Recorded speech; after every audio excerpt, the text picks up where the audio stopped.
તો જય હિન્દ દોસ્તો, ફરીથી સ્વાગત છે તમારું અસલાના નવા મિની બ્લોગમાં. તો આજે આપણે જવાનું હતું માઉન્ટ આબુ, કેમ કે આપણને ઓવિસ્ટા કંપની વાળા ફરવા લઈ જાય છે. ને આપણે આવી ગયા સિહોર, કેમ કે અહીંથી જ આપણને ગાડીમાં બેઠવાનું હતું ને જવાનું હતું માઉન્ટ આબુ. નીકળવાનું હતું રાતે 12 વાગે, પણ રાતના વાગી ગયો છે એક. એનું કારણ હતું કે હું થોડોક થઈ ગયો હતો લેટ. પહેરી લીધું છે આપણે કોટ અને મફલર, કેમ કે ત્યાં છે બહુ ઠંડુ. ત્યાં જઈને આપણે કરવાની છે ફૂલ ધમાલ, ફૂલ એન્જોય. ના હતી આપણી બસ, જેમાં આપણે જવાનું હતું માઉન્ટ આબુ. પછી સીધા પહોંચી ગયા આપણે નારી ચોકડી. ત્યાં જા ભાઈ છે ને લાઈવ સોંગ ગાતા હતા, અને એનો અવાજ તો શું સુંદર હતો.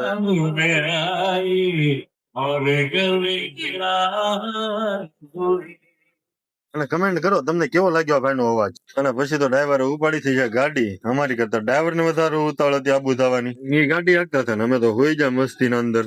અને રાતના વાગી ગયા હતા 4 અને ઉઠ્યા તો જોયું તો હોટલે પગી ગયા. હોટલે બધાને થવા હતા ગાંઠિયા, પણ 10 હોટલ ફેરે કે ગાંઠિયા મેળા નહીં. તો પછી ચોકોતી પછી ચા હતી, ઠંડી ઠંડી ચામાં કઈ મજા આવી નહીં. પછી તો આવી ગયા હોટલે. હોટલ જોઈને એવું લાગતું હતું કઈ બધું ખાવું પીવું મળી જશે, ચા મળી જશે, ગાંઠિયા મળી જાય. પણ ત્યાં ગયા તો ત્યારે કઈક અમને અજીબ જ સાંભળવા મળ્યું. ના અહીંયા આવીને તો આપણને કઈક નવીન સાંભળવા મળ્યું. આપણો સબસ્ક્રાઈબર અહીંયા હતા એક. ના આપણે તો થઈ ગયા પછી રાજીના રેડ. બસ આવો જ પ્યાર જોવે, આપણે બીજું કઈ જોતું જ નથી આમાં. અહીંયા આવીને કાઉન્ટરે પૂછ્યું બધા કે શું જમવાનું મળે છે, તો અહીંયા તો સાંભળીને બધા રોવા મળ્યા. ટાઢા ગાંઠિયા ને ટાઢી ફાફડી ને ટાઢી ચા. લાગે છે ગરમ ચા અને ગરમ ગાંઠિયા ક્યાંય મળશે જ નહીં. તો પછી આપણે વિચારવાનું કરી દીધું બંધ. પછી તો થોડીક ચર્ચા આપણે પવનભાઈ કરી લીધી.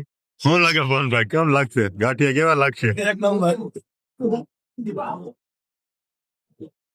ખાવ ગાંઠિયા, પીધું તો હું તમે ગાંઠિયા ક્યાં મેળા નહીં. તો પવનભાઈ નું મોઢું ઉતરી ગયું હતું અને ખોટી ખોટી સ્માઇલ કરતા હતા. પછી તો બધાના મોઢા જોઈને મને દયા આવતી હતી, એટલે મેં કાંઈક તો ઓર્ડર કરીએ. પછી આપણે કરી દીધો આનો ઓર્ડર. પછી તો આપણે આપી દીધો સમોસાનો ઓર્ડર.